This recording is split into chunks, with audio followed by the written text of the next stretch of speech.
Good morning, and thank you for joining us here on the Morning Medical Update. I'm Jessica Lovell. It is summer, and just like many of you, we are working hard to bring you some fun and exciting shows come fall. This morning, we are bringing you a rebroadcast of one of our favorite shows. If you have any questions, please leave them below. We will answer them during our live broadcasts on Monday, Wednesdays, and Fridays. So sit back and enjoy this Best of Morning Medical Update.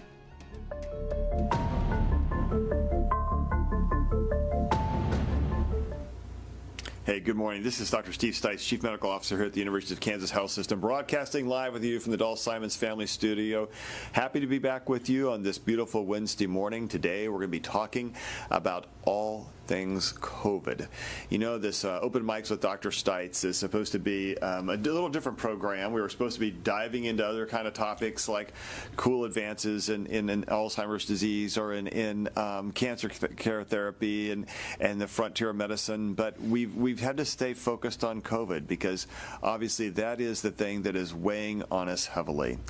Today we have two special guests joining us who have been and seen it all here in our program and here in our health system. In the studio with me are hospitalist Dr. Chris Brown and ICU nurse manager Casey Pickering. These are two great folks. I've been able to work with them for a very long time. We've had them both here before, and they're going to help us visit today about how COVID-19 compares then and now. So let me show you one, I like to call these the heat maps.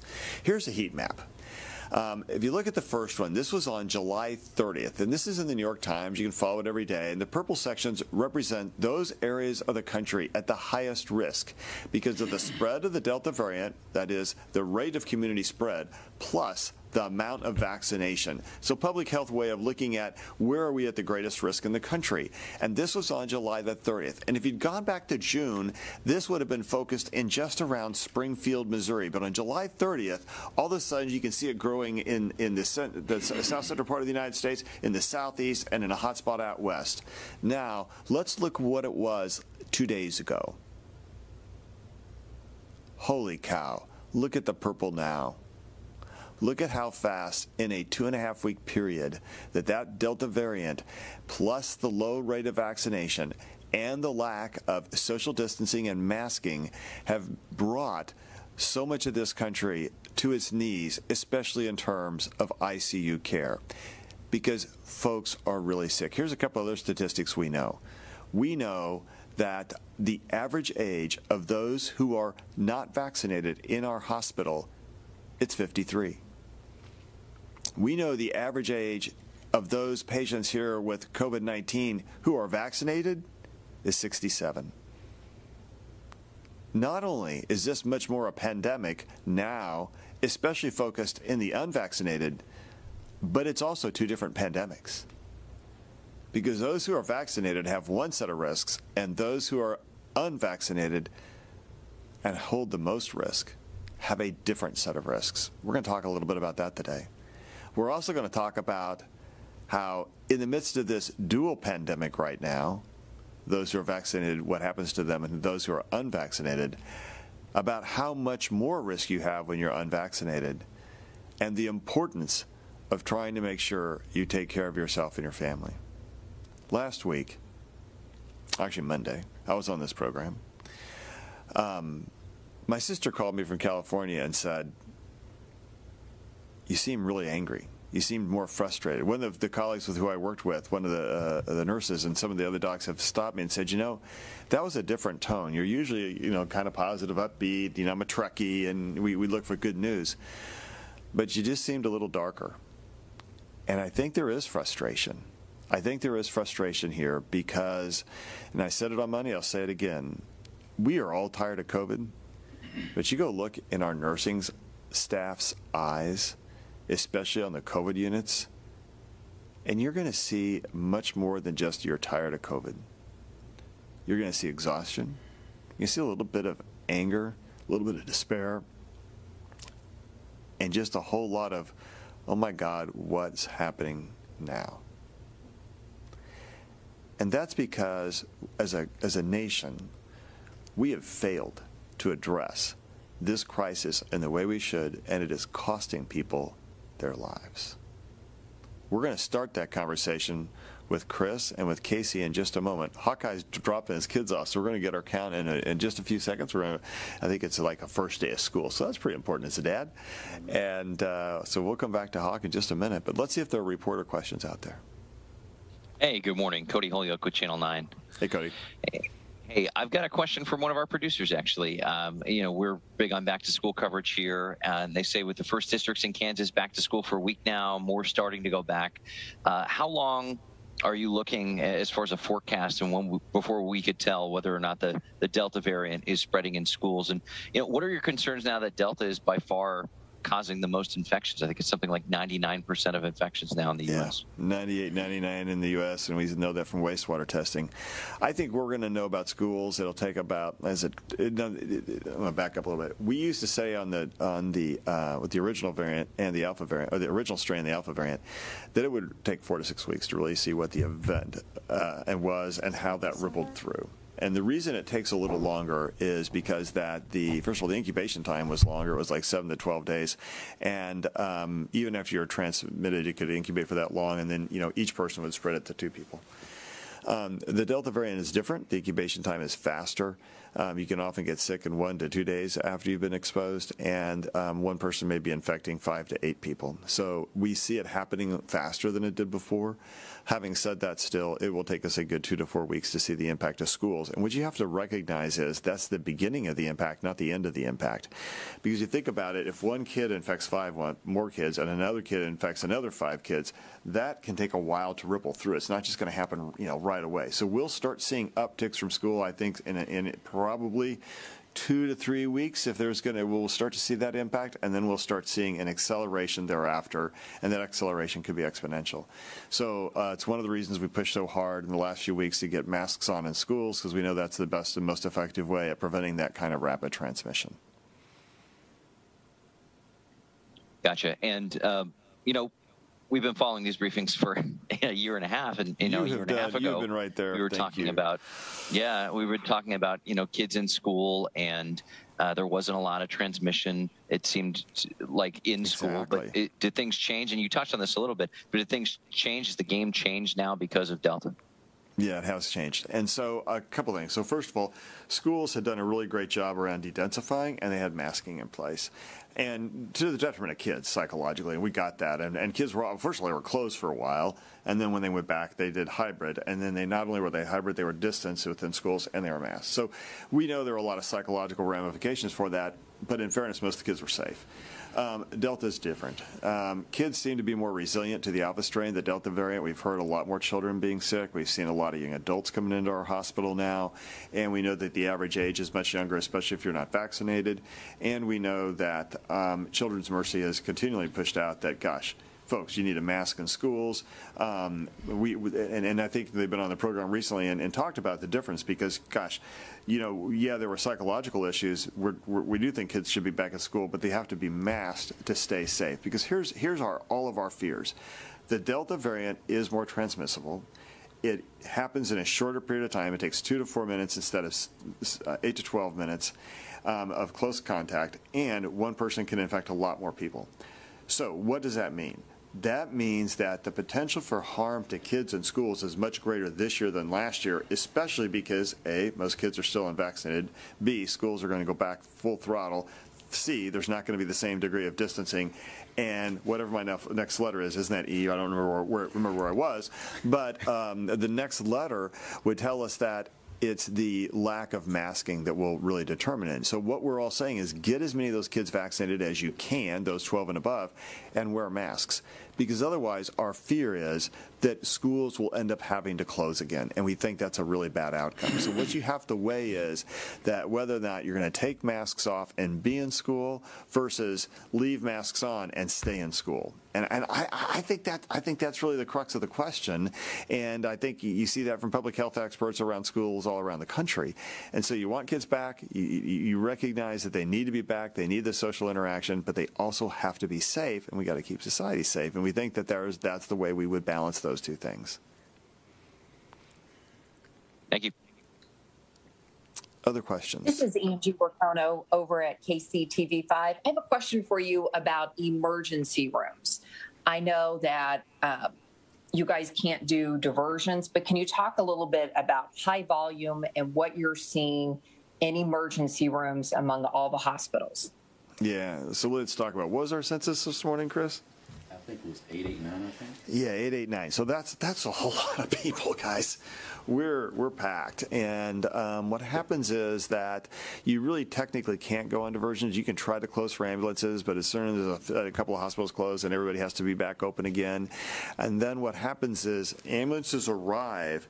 But we didn't suddenly create more rooms. We didn't create more staff. We don't have more doctors. We don't have more beds. We have people waiting on gurneys in the hallways to be seen. And that's where we are. And so we don't like that, right? We don't like that because it doesn't allow us to get to patients, and especially time-sensitive diagnoses like strokes and heart attacks and sepsis. We can't get to you fast enough. And so I think we start to back up, and when we do that, care is delayed. So I'm going to pull in my two experts here because I got an ICU nurse manager who does a great job and knows this world. I got one of the hospitalists that knows this world. Casey, thoughts about this whole thing? What happens when the ER backs up? Oh, gosh. Everything is delayed. It impacts us throughout the entire health system. I mean, we see that for a variety of reasons. You know, that staff down there, they're incredibly stretched, and they get delays. To your point, patients are waiting on gurneys. My rapid response code blue team, we end up going down there. I mean, it's like a snowball effect of the negative implications of too many people, not enough beds, not enough space. Yeah, it's tough. Unless patients get sicker down there. Chris, you're a hospitalist. I know you must go down there and have to try and help them see some folks. That's correct. And I think just to kind of piggyback kind of we were discussing before we kind of went live, I think she mentioned, you know, in regards to kind of what that burden is doing on those COVID units for the nurses now. And I kind of think over like the last 18 months where, you know, now when I walk onto the unit, I mean, the things that we're doing now, they were technically being done in ICU, if you kind of agree sometimes. You know, this what the nurses are expected to do, what we're expected to do. We're allowing ourselves now to do more therapeutics that were once only given in ICU. We're able to do on the floor now. So, I mean, it really just stretches itself out across just the hospital as a whole, from the EDs to the ICU to the floors, et cetera. And everybody's stretched thin. We'll make sure we get one of our ER docs and ER staff down here soon because that's a great discussion. But I think that what's happening is the front lines in the ED are just, you know, they're getting pummeled and they're stretched really thin and people are tired. And the thing that they're so frustrated about is that this is completely avoidable, right? It is completely avoidable. And even though there are breakthrough infections, the people who are coming in the hospital who have been vaccinated are still by far the minority. If you said, 20% of our patients right now with COVID-19 have been vaccinated, well, out of that group, 2 of them were incidental because they were here for another reason. But the others all are just severely chronically ill people whose a little COVID was like another little cold. They just pushed them over the edge, and now they're here in the hospital. The COVID vaccine continues to do its job. It continues to work even against the Delta variant, and it continues to prevent severe hospitalization, ICU, and death because 95% of the patients in the ICU are unvaccinated. There is no secret sauce here, folks. The answer is vaccinations keep you from dying, and masking keeps you safe and helps you bend the curve, and it can happen acutely. So it's why we keep saying to the community, you know what happens is when we get backed up like this, and I think all of Kansas City is backed up like this right now. And the problem is that it's not just the COVID patients who pay that price. Every patient pays that price because you can't get in, you can't be seen in an expedited fashion in the emergency rooms, which is by very definition supposed to be taking care of the emergent problems people have. And so they struggle to do that when it's like this. Other questions? If I could ask one more question about staffing. Please. I think a lot of people are confused because they see the charts and we have fewer patients now than we did with the big peak. And so they're wondering why you're having trouble and you guys are so backed up. Can you address what's different with staffing now than what it was like in January? Yeah, so first off, the real problem is the overall census. So in the fall of last year, there just weren't as many people in the hospital. First of all, there had been distancing and masking, and so other diseases weren't as active, like RSV and things of that nature. We didn't have as many heart attacks and strokes. We're just full. We're full of all sorts of patients, and I think that's what our struggle is across the city. The second thing is, last year we canceled surgeries. We have been reluctant to cancel surgeries because all of us across the healthcare industry have taken our easier surgeries and put them into ambulatory surgery centers, so they're not in the hospital anymore. And then what's happened is you're left with people who are sick who need surgeries. You know, I gave the example the other day. One of our plastic surgeons said, well, the case I can delay right now, as we talked about it on Sunday afternoon with our surgical team, with our whole, all of our departmental chairs. And we said, give us the list of people you can cancel. And when the plastics guy said, well, my first patient up, I have this person who's waited for a while. They got a big decubitus ulcer. I need to repair it, but that's the one I'd have to wait because the others are people I can't wait with. So it's like, okay, well, that's a terrible wait, right? That's really bad for that patient to have to wait longer. So if what you have to understand is that our levers that we can pull are much fewer now than they were before. And that's where we are having a hard time, is that we're all full. The second thing is that because we're full, we have fewer beds to begin with. And the third thing is that staffing numbers around the community are harder.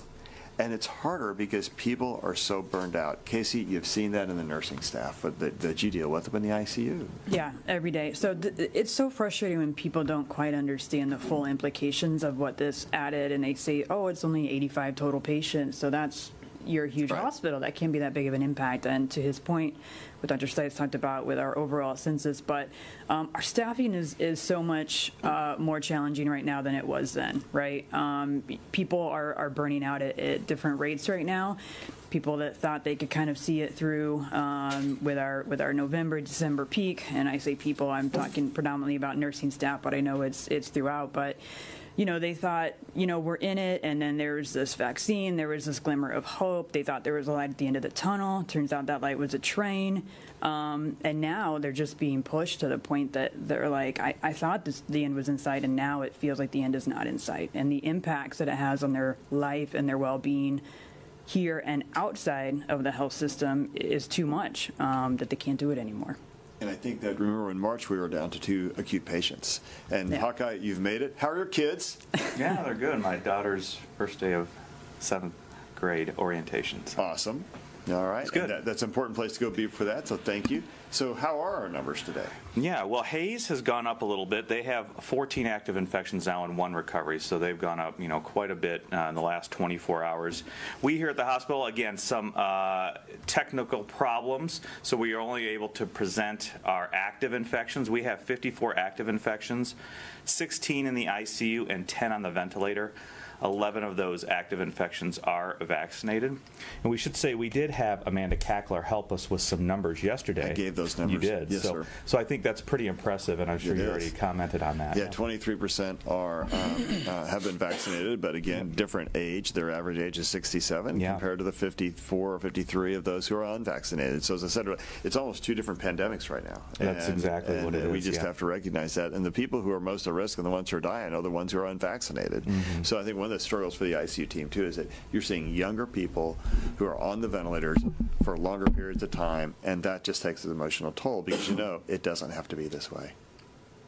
Yes, 100%. So, you know, people ask, you know, what is different, and that was, I know, a topic of conversation. What's different right now from last year? And medically, clinically, I don't know from taking care of these patients, you know, our treatments and the things that we're doing are all very similar, right? But it's just the way that the virus progresses for them in terms of they're healthier to begin with, so they're able to withstand it a little bit longer. And we're caring for them literally weeks and weeks on end. And the outcome typically is the same regardless. So I think our struggle is that we have fewer staff. Now we're still able to staff all our beds here at KU, but I'll tell you what, it's a lot thinner. It's really thin margin about that, and we are not able to staff all the operating rooms. So we've had to slow down our surgeries. We've had a longer time out there. People are tired of COVID, and there's a lot of data reported here, reported nationally, about how many folks have left healthcare. And the thing that's really getting to all of us, it's the nursing staff. That's just when nurses aren't here, nurses do. I mean, let's just be bluntly honest. Physicians, I'm a doc. We tend to parachute in and out of rooms. That's great. But the nurses are there every day. They're at the bedside all the time. They're the heroes here in the hospital, along with our respiratory therapists, our dietitians, everybody. But I'll tell you, the nursing staff is right there all the time. And this has taken a toll, and it's made people question whether or not they're going to stay in that profession. And that is a huge loss for all of us. Completely agree. They're ground zero. It is ground zero. Other questions? Okay. Team. We've talked a little bit about this. There are a lot of questions surrounding the Delta variant. Help us understand the difference and what's been going on. In case you just mentioned part of it. Chris, what about from your standpoint as a hospitalist? What's different? I mean, obviously it's a younger population. A lot of them are unvaccinated. I think that at the end of the day, I mean, COVID is COVID in my eyes. I mean, I've never worked in an outpatient setting, so everybody I see or my colleagues see that she may seize, they're just sick, and I think the ramifications ultimately no different. Obviously, we know the transmissible rate is a little bit easier. It's a lot more virulent from that perspective, but it still causes the same comorbidities, same side effects, and potentially can lead to death. So I mean, nothing's changed from that perspective. I'm just not trying to keep going down this Greek alphabet. I think we have what we need. We have the necessary data to suggest mask works, vaccines are safe, and I think that's just what we need to stick with. Yeah. And I mean, that's just about as blunt as I can be. I don't want to get into too many politics because, I like to talk to my patients. We stick to the medical science side. I like to talk to my patients, and and there's a lot of misinformation that are guiding, I think, some good people. Yeah. And that's just the honest truth. That's because they're reading from the International Society of Internet News, ISIS, which is a bad source of information. Hawkeye, what's different? Yeah, I mean, I echo what Chris said. I think he's spot on. I mean, from the overall, disease state in general, really not much has changed. We know how to protect ourselves. We know that it is various interventions. It's not one silver bullet. We are learning more about the virus itself. Is it more fit? Does it have certain changes to spike that may allow it to infect individual cells a little bit better? We are learning all about the molecular biology and the virology of that. But those interventions that we know work, mainly vaccination, masking, distancing, going outdoors if you can, those are all things that we can do to mitigate those risks and reduce infections and spread. And things are not just as they have been early in the pandemic, although we did do shutdowns and significant restrictions. We know that it is not an all or nothing. You can have these thoughtful decisions and discussions, and there is a gray medium in between. And depending what situation you're in, maybe what those infection dynamics are in your certain geographical region, you can incorporate those things either as a whole or a number of those things to help continue to reduce spread. But I think it does all start with vaccination and then going on down the line. We know that masks work. Just as Chris had said, the disinformation, whether people really don't know and they're spreading things, or there is that conscious effort to spread disinformation. We know and understand masking works, so we know those environments where more of the consistent evidence showing mask works are in those high-risk situations, such as being indoors, large gatherings, poor ventilation, all of those things. But the one thing that we still can stand by, the major factor that we can do, is continue to get vaccinated, just as you had talked about, and we have said before, it is now a pandemic of two populations, and that is the vaccinated versus the unvaccinated. I think that's it. Casey, as patients have come into the ICU, have you and your team, have you had a lot of them say, gosh, I wish I'd been vaccinated? Well, that's honestly the majority of the time when they come in, they can no longer talk to us. I wish they could talk to us to tell us. And many of them don't survive to make it off the vent to tell us. So from that standpoint, a lot of them I don't know. I can imagine they probably regret it. I think if they would have the opportunity, they would tell us that. But sometimes we do have folks, and they will tell us that, or their family will tell us that. And it's really not, their family just says, I wish they would have gotten the vaccine. Right now, I'm not sure which is harder, and Dr. Brown talked about this earlier too, is the families that talk about I wish that they would have, or the families that continue to insist that it's actually not COVID and it's still not real. Both, I think, are equally morally distressing and frustrating, and sad, but right, because you see these guys and your team see these folks, and it has got to be hard when people say, well, they're not dying from COVID. And you're like, oh, yeah, they are. What are you thinking here, people? I mean, as you go from room to room, it's a different narrative, to be honest. I think that, we do have those individuals, rightfully so, that because of an underlying condition or whatever their treatment therapies are at that particular time may not, be able to get the vaccine. And I think that we also need to realize it's not the COVID they can't get. It's multiple different vaccines based upon where they are from their immunocompromised state. Then there's some that just, for whatever reason, just never got the vaccine. And then you do have some that, are going off or making the decisions off some misinformation and misguidance. And so, so it can be difficult sometimes in trying to have a respectful conversation and trying to answer questions by at the same time not using your own personal feelings involved as well. Trying to provide the best medical guidance that you can do. And I think that's really sometimes can be somewhat difficult, trying to separate the two at this point. Because, we go to school to practice medicine. Things that we do are are evidence-based, guideline, driven. And trying to keep that personal, you want to say one thing, but you have to kind of professionally say something else. Right, you want to just say, guys, just stop with the falseness. Yeah. Just stop it. Yeah. Stop it. Stop pretending that you're an expert in these areas where you're not an expert. Right. And instead, let the people who do this take care of you. We're trying to take care of you. Yeah. We don't have some political motivation in the hospital, right? We have Republicans and Democrats and unaffiliated and, I don't know what else we got in the hospital. We got a bunch of people. But when we're here, we're not trying to have a political convention. Right. We're just trying to take care of you. Yeah. And what happens is people bring this political agenda in, even when they're really sick and dying, and you're like, guys, check your agenda at the door. Right. This is our job. Right. Let us take care of you. Right. And it's just so hard when these other things interfere, Hawk. Yeah, I got texted to me a meme today about, a lot of parents can barely help their children with 5th grade math, but yet all of them now are infectious disease experts. So I think that's the thing. And we don't have political points of views or bring that into, when you come in with other pneumonias, when you come in with stroke, with heart attack, we are just here to make you better, improve your quality of life, improve your family's quality of life, and we will continue to do that, and we have done that, and we've shown that through history with medicine in general, and physicians and nurses.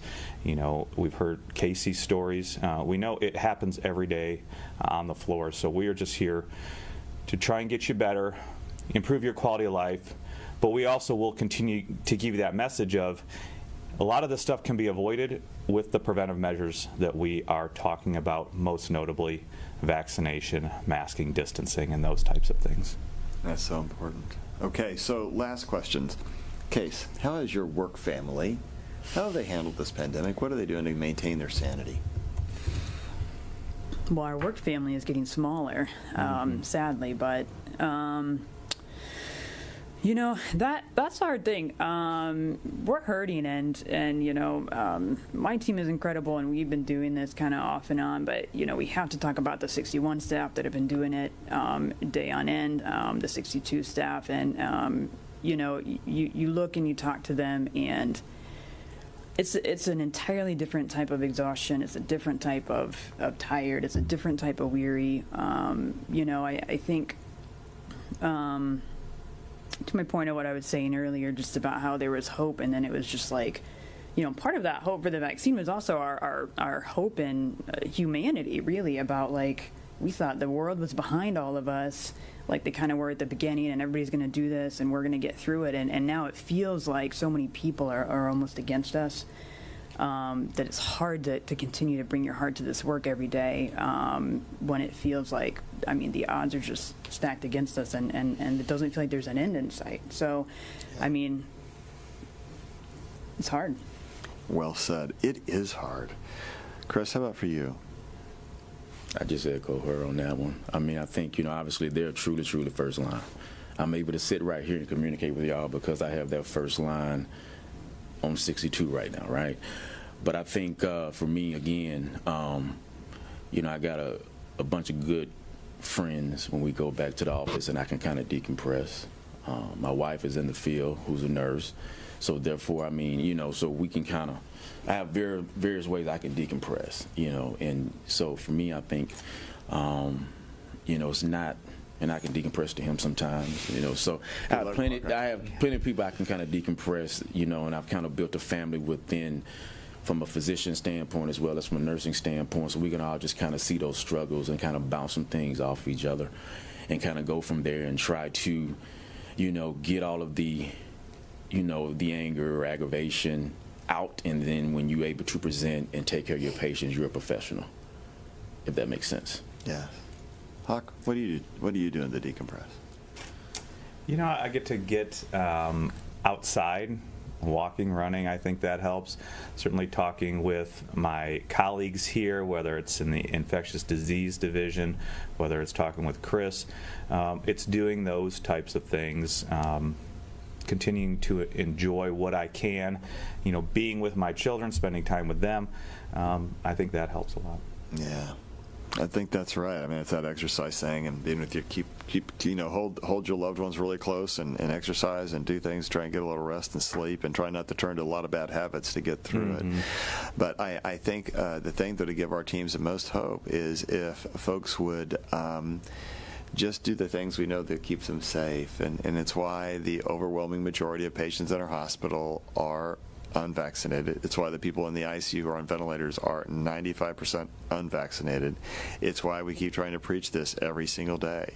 We've given a whole lot of shots, and we're set now to give a whole bunch of boosters.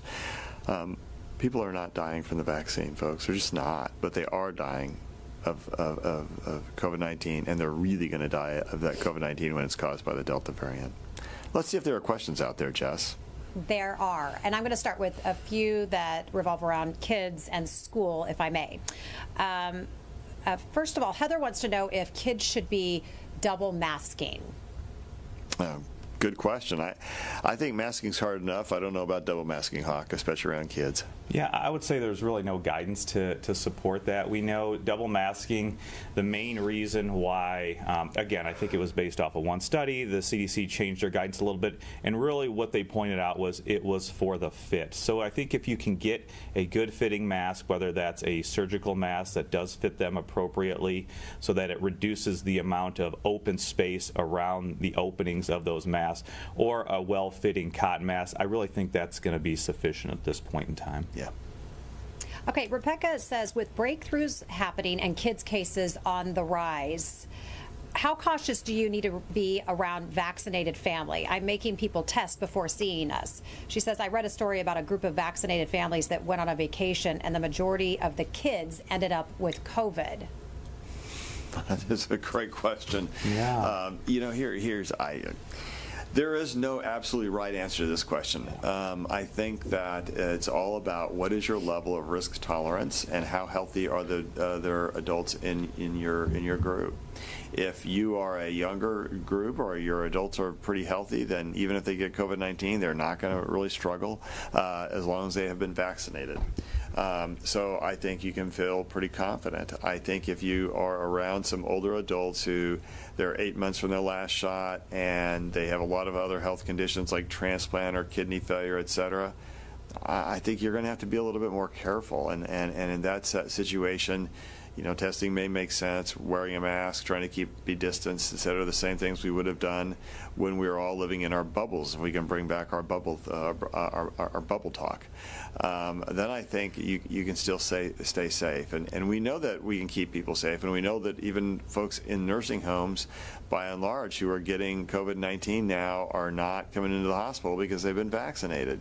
So it really comes down to that. How overall healthy is your group, I think, and Hawk, I'll ask for your thoughts too.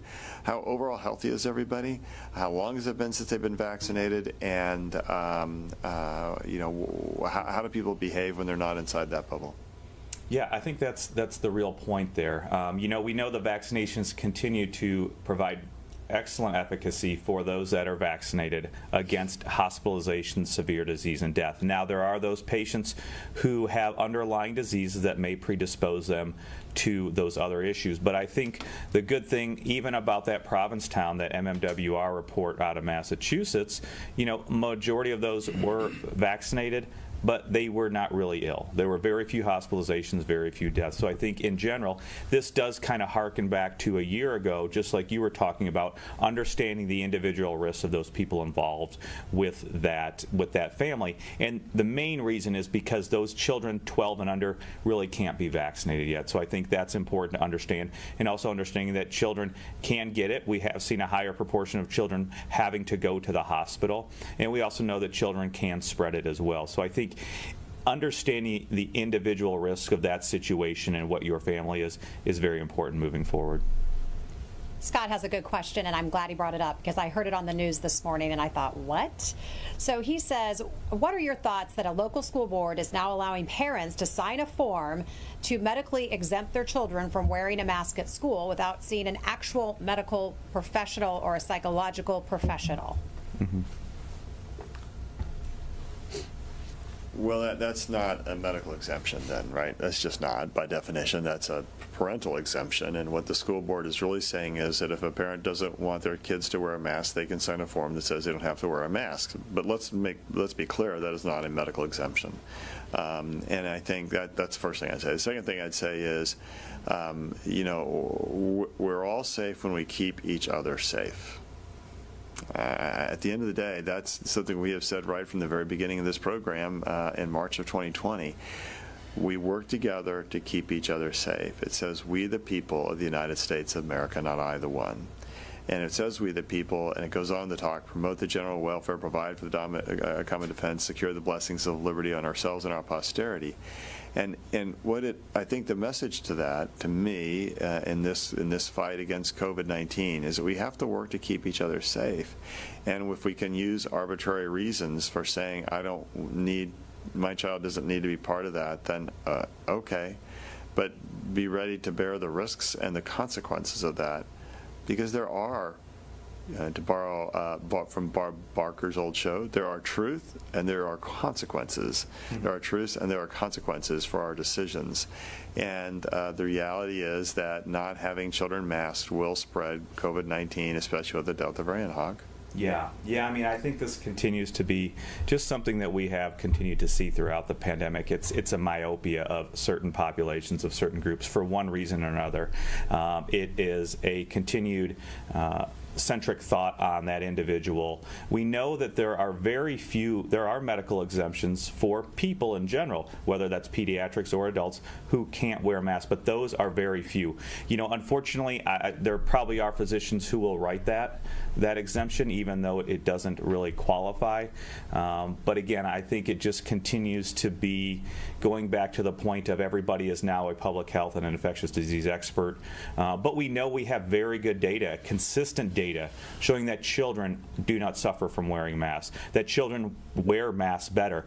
But we also have consistent data showing that increased burden of addiction, whether it's to opioids or alcohol, or increased suicide. Why is that? Because of isolation. What is going to lead us to isolation?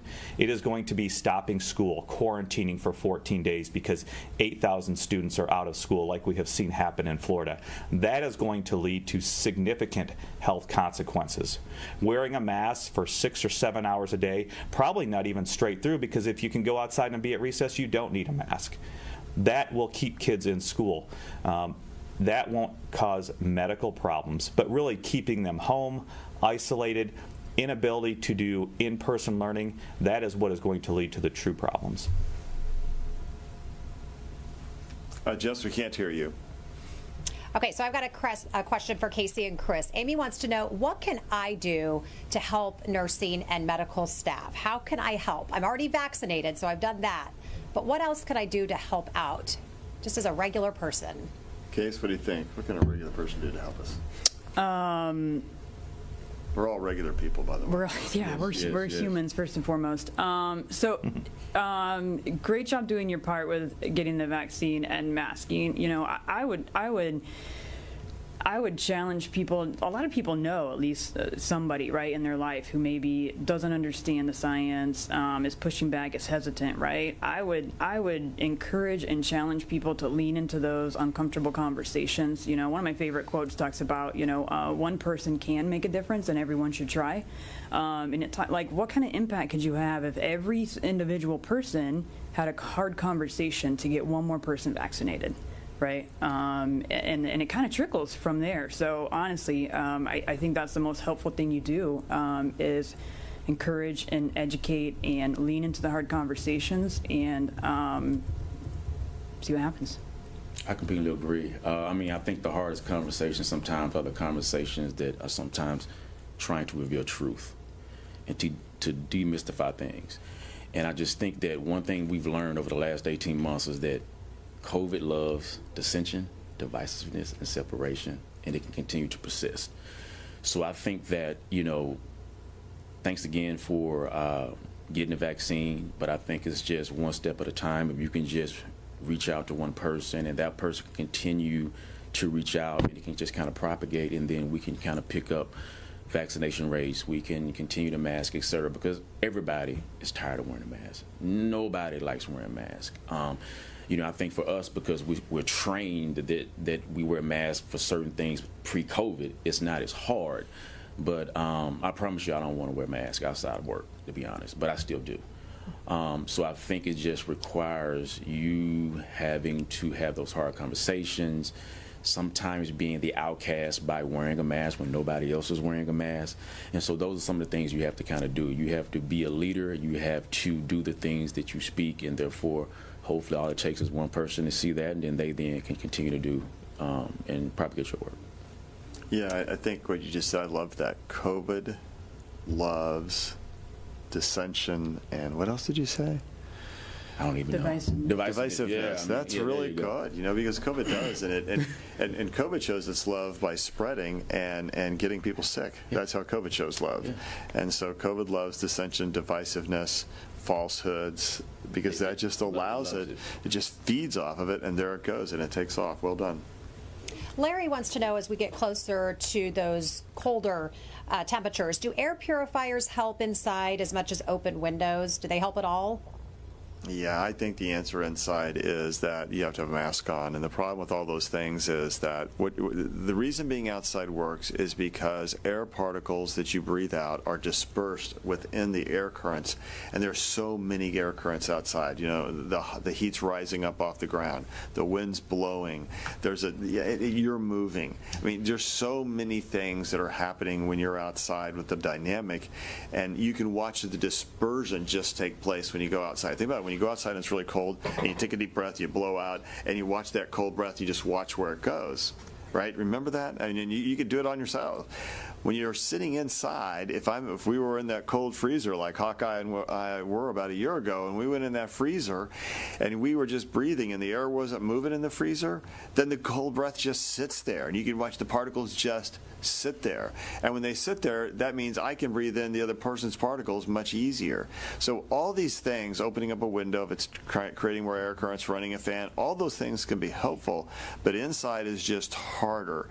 Air purifiers, I don't think air purifiers have a big role, because by that point it's kind of come in, it's gone through the purifier and gone back out again. It's already been dispersed by all its activity going through the HVAC system by and large. Yeah, I mean, I would certainly add to that comment about being outdoors and dispersing in the turbulent air. That is important, because then you are at less risk of inhaling that infectious dose or those infectious droplets. And so if you have less around, you have less of a chance to inhale that.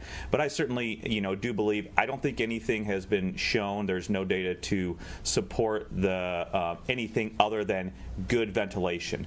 We've seen a lot of environmental or air purifying products. I think that, again, there is really no data to suggest that those add any more efficacy against preventing disease than does the pure ventilation amount that is going on in that particular environment. Yeah, so important. Just time for a couple more. Okay, Gretchen wants to know, how has Nebraska escaped Delta? Has it? Well, on that heat map, they haven't publicly reported data, so that the New York Times had access to it, so they haven't escaped it. And I think if you watch it, especially on the more current one, that's the one from July 30th. Yeah. Put that new one up there that has the higher amounts of purple on it, guys. And what you would see is that Nebraska isn't. It's actually escalating pretty rapidly right now. So. Okay. Kim wants to know. There's a more current one. Has the vaccine been approved for cancer patients yet? She's asking for herself. Well, it was never not approved. It was actually, so the EUA applied for everyone so cancer patients could get it. I think you may be asking about booster shots, and booster shots for cancer patients getting active chemotherapy. Yes, you should go get a booster shot. I think I think we've all recognized that, and the FDA is rapidly heading towards recommending booster shots for anybody who's more than 8 months out of their last shot. So I think we're all going to be getting booster shots here in the next few months. There is data out there, it's in a sicker population, it's an older, more chronically ill population, that the Pfizer vaccine is down to about 54% effectiveness after 8 months, and that's what's making the FDA said, hey, we're going to go ahead and give a booster shot because we believe that will push it back towards full effectiveness. That's all Delta variant issues, and so I think that's really what the crux of this is all based on. So we're all, I think, going to be getting booster shots. The next that's going to open up pretty soon. We're really prioritizing first transplant patients and those who are chronically critically ill, and that includes cancer chemotherapy patients, and those folks don't have to wait 8 months. They should wait 1 month after their last shot and then go ahead and get a booster. Once we get through that phase, and really I think that's going to be any day now, we're going to start seeing booster shots being given to those further than 8 months out. Hawkeye. Yeah, I would say for that additional dosing of the booster for those immunocompromised populations. Now, again, the recommendation is at least 28 days out. I think if you can spread that out further, it's probably going to maybe be more clinically benefit, but most of those patients probably were having their vaccination in March or April anyways, and so they can go ahead and get that. Yep. And as far as the other, the other boosters go, or the other additional dosing, was talking with one of the people on the ACIP, the Advisory Council on Immunization Practices. They are still waiting for data. They do have other meetings coming up that they will be reviewing all of that stuff. We know that they are data-driven. I'm still skeptical that there is not as much clinical efficacy in protecting against hospitalization, severe disease, and death. But again, I don't have access to all the CDC and the FDA data as well. So I think we are all just waiting to see that, just as we were waiting for the data when the original trials came out about the vaccines. And certainly when we do, and we can take a look at that, we'll certainly report it back to you and make those recommendations. And since we have enough supply here, unfortunately, because not enough people are getting vaccinated, we will be able to offer those vaccines to everybody who wants one. Dr. Stites, last question, or do you want me to hold these for Friday? One more, let's do it. Okay, so I'll end on a positive note with the vaccine. So Pamela says, I'm a COVID long hauler for 9 months. I've been back and forth about getting the shot, but on Monday she got her first Pfizer shot. I don't know if it was coincidence or the shot, but the next morning my COVID rash was gone. The bumps under my skin are gone. Don't know if you've seen this with other people, but I'm happy no matter what was responsible for it. Actually, we have seen that with other people, and we're hearing that repeatedly, that once you get the vaccine, your long-haul symptoms get better. It's also pretty clear, I think, that if you've had the vaccine, you tend not to get as much long-haul, and if you do have those longer-term symptoms, they're milder and they recover faster. So there's really great news around vaccination all around. And remember, when we think about whether or not we've done enough testing on vaccination, just remember over a billion shots have been given worldwide. We've given over 100,000. Most new treatment trials with new drugs, most of which have a much higher risk profile than the vaccination, don't have anywhere near that number of patients in them, people, and yet we use them in wide-scale use. And, the new high blood pressure drug, you don't get 100,000 people in a trial. So it's just it is a little befuddling that people can look at this much information around vaccination and still find fault. And I know we have independence and we have individual autonomy, but let's hope that the ability of COVID to cause us to play splitsies doesn't also continue to have us be overwhelmed by a burden of disease that we just shouldn't be having. Let's just hope for that. Hey, final thoughts. I'm going to start with you, Casey. Gosh, I have a lot. Do you ever feel like people aren't listening anymore? Yes. Yeah, so then it's like, should I share them or not? Yeah, well, that too. Final thoughts. This is hard. It's a hard time, and people ask, and to the question that was asked a while ago about what can people do to help support. And I think we all know that we are fighting the evolution of this virus that appears to want to survive at all costs. We, as your medical team, as your frontline folks, we're in it to help people survive at all costs. I think we're struggling with the moral injury that feels like so many general public folks aren't willing to do their part to help us all survive, both literally and figuratively, at all costs in this. So I'm going to go back to I would implore people to, one, do their part, and two, encourage others to do their part to help us all survive this and come out on the other side. Dr. Brown. I think 18 months, I probably have a lot of thoughts. But I think I'll just kind of piggyback on what you just said in regards to the split C's, the self-autonomy, this wonderful freedom that we have. But I think that the first point is, I think that what we're missing is, just even from a pure medicine standpoint, even when patients use their own self-autonomy to not take medications, et cetera, that causes complications, is typically related to that patient. I think what people are not realizing is the self-autonomy, this freedom is now becoming selfish and now affecting the masses. And I think that's truly probably one of the biggest issues we're having. And it's allowing, again, this dichotomy of just two different set of thoughts that are continuously driving, COVID. And I think I remember when I first learned the Greek alphabet, I was in college doing some things, and I had to kind of learn along the way. But I'm interested to know, like, how many people really are now learning the Greek alphabet due to COVID. Does that make sense? Mm-hmm. Meaning that its persistence is purely being driven by us not being one community. And I just feel like if we can kind of, at least for this one time, just kind of come together to really just get vaccinated, mask, and we can try to get ahead of it, if that makes sense. Yeah, I think it makes great sense for both of you. There's a lot of people out there that are frustrated that are doing some things, and I think Dr. Hawkinson probably can vouch where they're doing things because we're persistently, like my family, friends, like, hey, keep doing it. Like, when can I stop?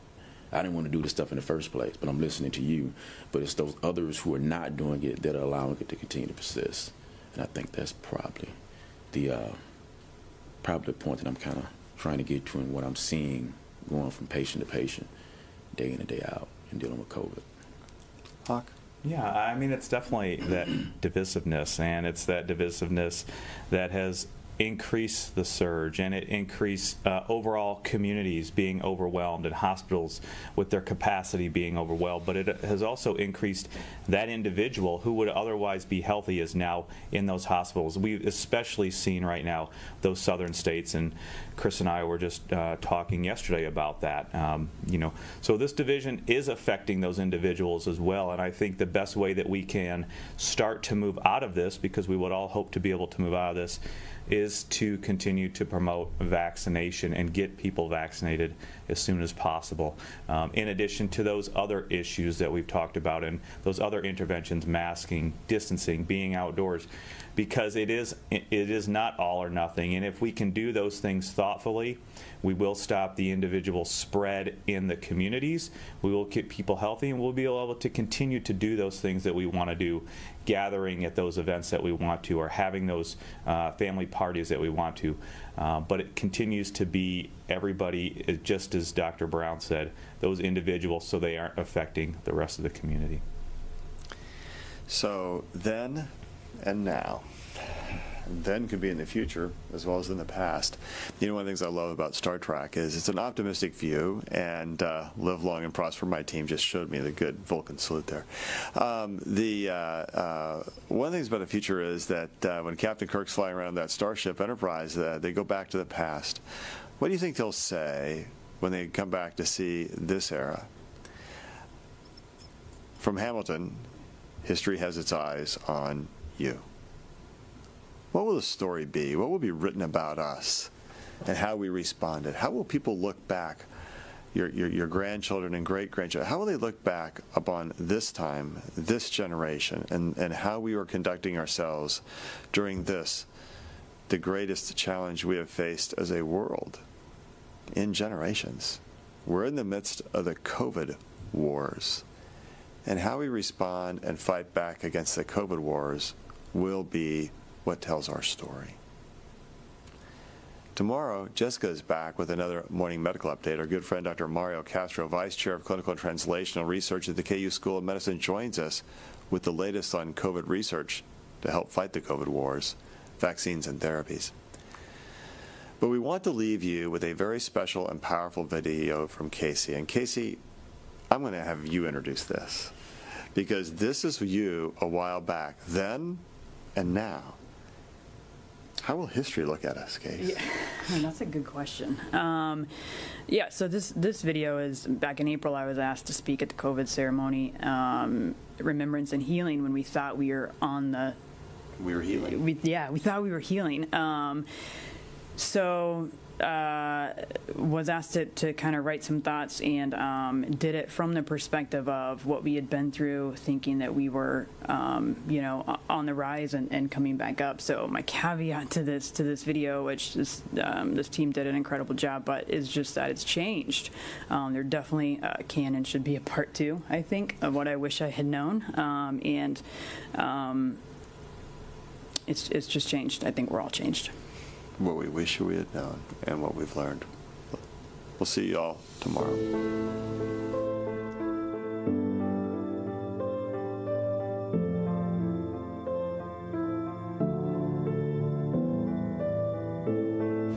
I'm Casey Pickering, the nurse manager of the medical ICU, program manager for the Rapid Response Code Blue program. And people have often asked me, what do you wish you had known when this started? And I thought, I think if I took the time to answer the question, it would provide really valuable insight and feedback to folks to better describe the experiences of frontline staff the past year.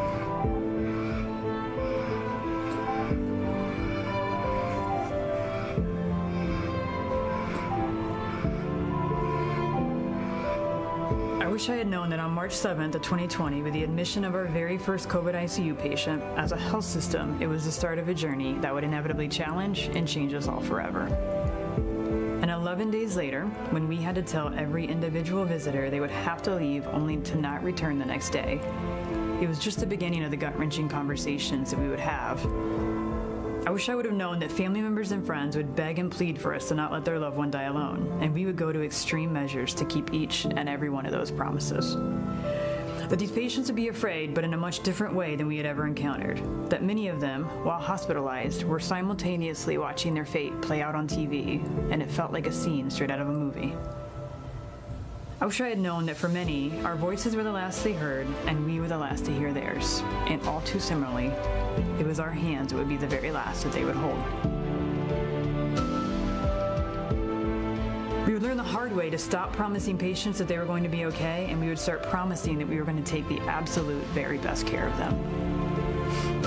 I wish I had known that there would be countless sleepless nights due to vivid nightmares around resources, PPE, patients dying, and even our own staff contracting COVID and dying, leaving us with not enough help.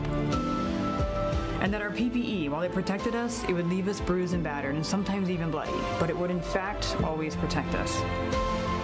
I wish I had known that we'd often spend more time at the hospital than at home, and we would all take the phrase work family to an entirely new level, because for many of us, it was our peers who were the only ones who could possibly understand what it was we were going through.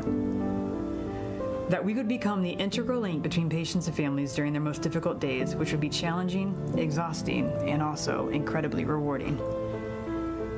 I wish I had known that the decompensations would often come quickly, and despite our uncompromising efforts, many of these patients would not survive, leaving us feeling defeated and at times completely devastated. That for many patients, to survive the discharge meant an incredibly long and hard-fought battle. That hope is not a promise, and no one was ever out of the woods. That the losses would be frequent and incredibly heartbreaking, and we would have to cling to the success stories for days on end to help carry us through. I wish I had known that we would all navigate our own personal loss and grief while simultaneously navigating significant loss and grief every day at work, only exacerbating our mental and emotional exhaustion. That shifts would be harder and longer than anything we had ever experienced, and some weeks, every day was a bad day. That we would often leave wondering how could we possibly come back and do it again, and yet we always would come back and do it again. I wish I had known that many patients would be alone, that virtual goodbyes would become the norm rather than the exception, and even those were never guaranteed. I wish I had known that despite the challenges, the grief, the loss, the stress, we would redefine what it means to be resilient, and we would all gain a deeper understanding and appreciation of what it means to show grace. That we would have to find creative and innovative ways to bring our hearts to this work, but we would continue to show up for our patients and families in meaningful ways, providing moments of joy in the midst of the most tragic situations. That there would be laughter and tears, joy and heartache, triumph and defeat. And with all that, there would be immense pride, knowing that someday we will look back on this and we will know that we did our part, and so much more. I wish I had known that while this pandemic would prove to be one of the greatest challenges of our time, we would all rise to the occasion, highlighting the importance of each and every one of our roles, the strengths of our team, and profoundly showing that we are in fact so much better and stronger together.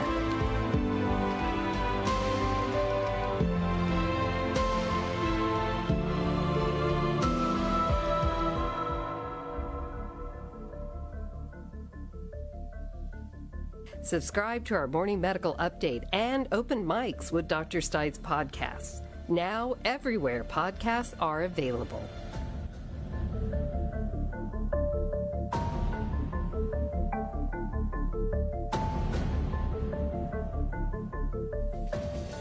Thank you so much for joining us this morning for this Best of Morning Medical Update. You can catch our live broadcasts every Monday, Wednesday, and Friday.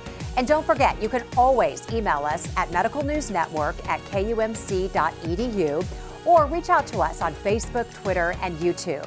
We will be back to our live shows 5 days a week starting September 6th. So please go out, make it a great day.